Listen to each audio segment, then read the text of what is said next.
રાધે કૃષ્ણ રાધે કૃષ્ણ રાધે કૃષ્ણ રાધે રાધે કૃષ્ણ રાધે કૃષ્ણ રાધે રાધે મિત્રો કેમ છો? જય શ્રી કૃષ્ણ. આજે આપણે બનાવવાનું છે ગિલોડી બટાકાનું શાક ચવાણા વાળું. તો મેં 250 ગ્રામ ગિલોડી લીધી હતી, સરસ મજાની ધોઈ પતલી પતલી સમારી દીધી છે. 250 ગ્રામ બટાકા લીધા છે, એને પણ ધોઈ સમારી દીધા છે પતલા પતલા. પછી આપણે ચવાણું લઈ લીધું છે, 1 વાટકી ચવાણું છે, અડધી વાટકી નાની સિંગદાણા શેકેલા છે, અડધી વાટકી નાના તલ શેકેલા છે, જોડીએ આદુ કટ કરેલું છે, લીલા ધાણા છે, બીજા જે મસાલા કરું લસણ બીજું બધું નાખું, સૂકા મસાલા પૂરો વિડીયો મારા જોડે શેર કરું છું. વિડીયો સારી લાગે તો પ્લીઝ એક લાઈક કરજો. છે સૌથી પહેલા આપણે અંદર ચવાણું નાખી દેવાનું છે, પછી સિંગદાણા શેકેલા નાખી દેવાના છે, પછી આપણે તલ જે છે શેકેલા એ નાખી દેવાના છે. ચવાણું, સિંગદાણા અને તલ આપણે દરદરું પીસી લેવાનું છે. રેડી. હવે આપણે આ પીસેલો જે માલ છે એક વાટકાના અંદર નીકાળી દેવાનું છે. હવે આપણે સ્પેશિયલ એક મસાલો રેડી કરી દઈશું. એના અંદર મરચું નાખું છું અડધી ચમચી તીખું મરચું નાખ્યું છે, 1 ચમચી કશ્મીરી મરચું નાખું છું, અડધી ચમચી હળદર નાખું છું, અડધી ચમચી મીઠું નાખું છું. મસાલાને સરસ મિક્સ કરી દેવાનું છે. 2 દાણા ખાંડ નાખું છું. મિત્રો તમે જોઈ શકો છો, હવે આપણે ખાંડ નાખ્યા પછી થોડું આવી રીતના મિક્સ કરી દેવાનું છે. થોડું ચટપટું સરસ લાગે એટલે મેં ખાંડનો ઉપયોગ કર્યો છે. તમે ખાંડ ના નાખીએ તો બી ચાલશે. બનાવવાની રીત ચાલુ કરીએ. કઢાઈ લઈ લીધી છે. આપણે 2 ચમચા એટલું અંદર સિંગ તેલ નાખું છું. ગિલોડી બટાકાનું શાક હોય થોડું તેલ મસાલા વાળું હોય તો મજા આવે. તમે તેલ ઓછું વાપરો તો બી વાપરી શકો છો. મિત્રો તમે જોઈ શકો છો આપણું તેલ સરસ ગરમ થઈ ગયું છે. થોડી હિંગ નાખી દઉં છું.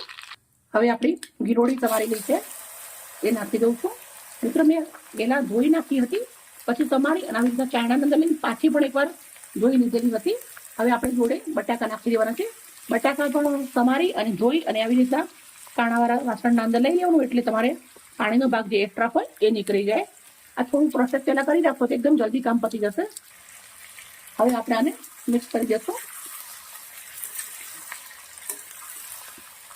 ગિલોડી અને બટાકાને તેલના અંદર સરસ મજાનું ચડી જવા દેવાનું છે.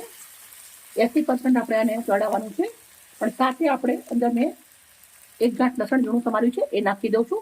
લસણ તમે પહેલાં પણ નાખી શકો છો, પણ જો પહેલાં લસણ નાખશો તો લસણ બળી જશે. એટલે આપણે ગિલોડી બટાકા નાખ્યા પછી લસણ નાખ્યું છે.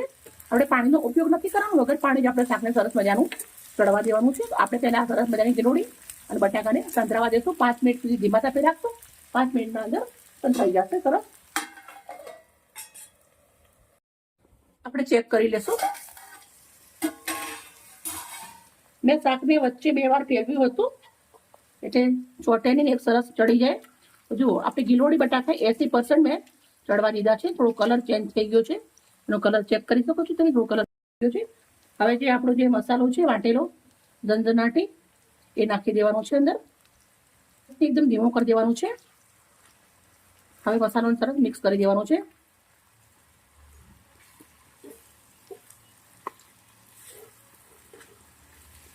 મિત્રો આપણે ગિલોડીનું બટાકાનું શાક બનાવતા જોઈએ, પણ થોડો ટેસ્ટ અલગ કરીએ તો ઘરમાં બધાને ખાવાની મજા આવે અને આપણને પણ ખાવાની મજા આવે.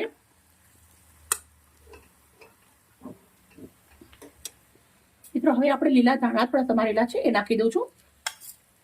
પતલું પતલું જુલિયરમાં મેં આદુ કટ કર્યું છે એ નાખી દઉં છું. વરસાદ પડે થોડું ઠંડુ મોસમ થઈ જાય એટલે આપણે આવી રીતના આદુ વાળું હોય તો મજા આવે ખાવાની. આમ બાળકો હવે મસાલા બધા નાખ્યા પછી આદુ કોથમીર બધું નાખ્યા પછી આપણે આને ધીમા તાપે 3 થી 4 મિનિટ રાખવાનું છે. હવે મિત્રો આપણે ચેક કરી લઈશું. મસાલો નાખ્યા પછી આપણે 4 મિનિટ શાક રાખ્યું છે અને એકદમ શાક સરસ મજાનું અથાણા જેવું એકદમ સરસ રેડી થઈ ગયું છે. તમે જોઈ શકો છો એનો લુક. તો ચલો હવે આપણે સર્વ કરવાનું છે. હવે આપણે એક ડીશ લઈ લીધી છે, એના અંદર આપણું શાક નીકાળી દઈશું. મિત્રો બનાવ્યું તો ઘણું બધું છે, પણ આપણે આવી રીતના એક ડીશના અંદર નીકાળી દઈએ છીએ. ગરમા ગરમ ફુલકા રોટલી બનાવો યા ભાખરી બનાવો. મારે બનાવવાનું બાકી છે એટલે હું પણ રોટલી જ બનાવવાની છું. સરસ મજાનું આપણું શાક રેડી છે.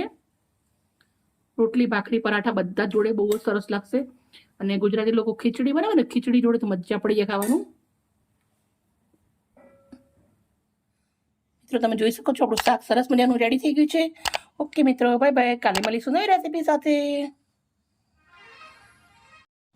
રાધે કૃષ્ણ રાધે કૃષ્ણ રાધે કૃષ્ણ રાધે રાધે કૃષ્ણ રાધે કૃષ્ણ રાધે રાધે રાધે.